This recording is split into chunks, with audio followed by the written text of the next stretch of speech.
retour du mercredi matin. Kevin Derbloom. Bonjour Kevin. Bonjour Ilana, bonjour Christophe, bonjour à toutes et à tous. Alors comment vous allez vous ? Ça va et vous ?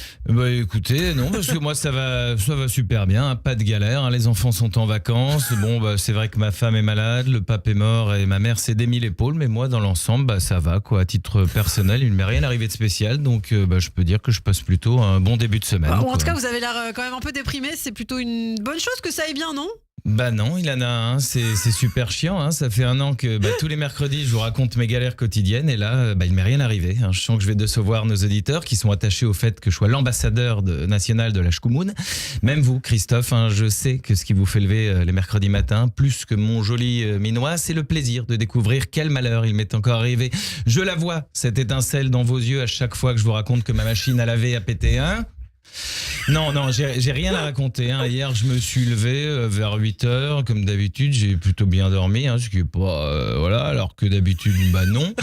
Puis vers 8h40, j'ai pris un café, puis j'ai promené le chien, il faisait beau, pas trop moche, quoi, hein, et puis après, arrive le midi, un petit reste de pâtes avec un steak, pas fou, mais pas horrible.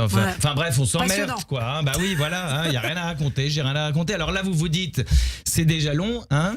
Mais s'il lui reste encore 2 minutes de chronique au petit bonhomme, on n'est pas sorti de l'auberge. Non. Du coup, je me suis dit, te laisse pas démonter, Kevin, parle de l'actualité. Et je vais donc vous parler de l'événement important de ce week-end qui était, Ilana. La mort du pape François. Ah non. Pas du tout. Enfin, selon le titre, selon le Midi Libre, l'info importante de ces derniers jours était, je cite, un joueur de pétanque blessé à l'œil en plein concours par le cochonnet de la partie d'à côté. Je vous l'accorde, c'est pas l'affaire Clearstream, mais cela nous fait comprendre deux choses. De un, le cochonnet, le petit ballon là, c'est dans le verre, pas dans l'œil. Et deux, à quoi bon s'acharner à écrire des chroniques quand il suffit de lire les titres d'articles du Midi Libre. C'est ce que j'ai toujours dit d'ailleurs aux chroniqueurs ici sur Radio J. Je cite, l'enterrement de vie de garçon vire au drame, le futur marié meurt en tombant d'un tabouret. Ou encore, le fameux deux jeunes parapentistes se percutent en plein vol après leur décollage. Mention spéciale au journal de Saône-et-Loire, le JSL, avec l'article suivant, un ULM se retourne après l'atterrissage, ces deux occupants légèrement blessés. Alors Christophe, je ne suis pas expert en journalisme, mais il me semble pas qu'on soit sur les révélations du Watergate. Alors attention, je ne critique pas la presse locale, mais à un moment, avouez qu'il ne se passe pas grand-chose dans vos villes. Je suis désolé, mais quand l'article principal, c'est un accident d'avion miniature où personne n'a été blessé, je pense que c'est pas la peine de le raconter. En comparaison, j'appelle pas l'AFP à chaque fois que mon vélo déraille.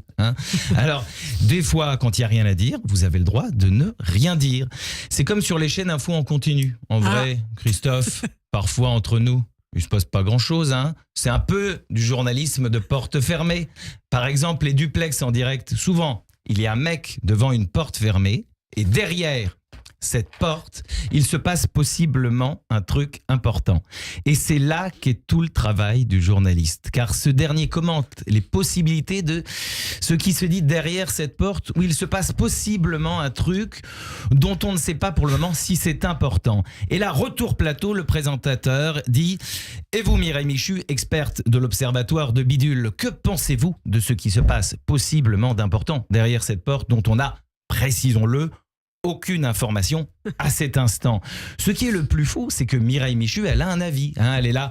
Oui, je pense que c'est la bonne solution par rapport à ce qui se passe possiblement d'important derrière cette porte, dont on a, précisons-le, aucune information à cet instant.